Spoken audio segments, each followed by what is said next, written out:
The Whitehall boys volleyball team is off to a 3-0 start this season. However, facing their toughest opponent yet last night in Parkland, the Trojans returning the majority of their team from a year ago and seem to have picked up right where they left off. Erica Rose has the highlights. The defending state champs have been very busy so far this season, taking part in several tournaments. And if you count all of those matches, the Trojans are already 17-1-2. But most importantly, they are 2-0 in the EPC, expecting to have a good match at home Tuesday night as they welcome in another undefeated conference foe in Whitehall. But that will not be the case. Parkland will lead the entire match. The first set will be the closest late.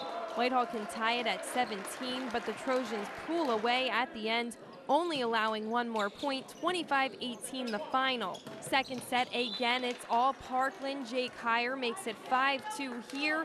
Whitehall will creep back, however, and tie the set at 6, 7, 8, and 9. Kyle Stout going across court for the kill. That's 1 of 9 for him, and Parkland will lead the rest of the way from there. Jack Dreisbach makes it 22-12, and the unforced error ends set number 2, 25-14. The third and final set for Parkland, Andrew Hillman makes it 4-0 off of back-to-back aces. The Ohio State-bound setter will have 5 on the night to go along with 8 kills and 2 blocks, but everyone getting involved, up 17-8, and later in the set, Hillman with a no-look tip, faking out the Zephyrs, 24-18, and it will be Andrew Fine's kill that puts it away, 25-18, the final of the third set. The first set's always, it's a big one. It's a momentum builder for the rest of the match.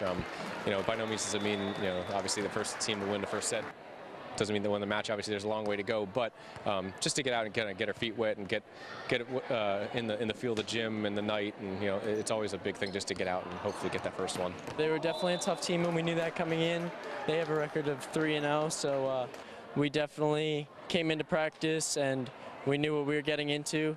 So starting off strong definitely helped us a lot, and a lot of our key hitters came through with good kills, so that helped out. The first set, they kind of surprised me just to the amount of balls that they touched. Kyle Stout was putting balls away against any other team, and tonight they were popping back up. So from that standpoint, that's the scrappiness that they always bring to the court. So we were fortunate enough to just have enough firepower across the net to kind of find the holes and to keep the pressure on them, and eventually it worked out for us. Parkland stays perfect in the conference, sweeping Whitehall rather quickly, but the Trojans' real test will come on Friday when they welcome in perennial powerhouse Penridge, a team they already defeated once this season in the Bobcat Invitational.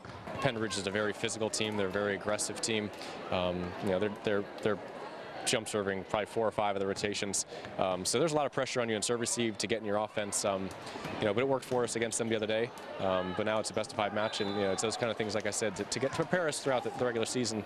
On any given night in the EPC, somebody could go on a hot run, and we have to be prepared for it. On the scene at Parkland, America Rose, 2 Sports.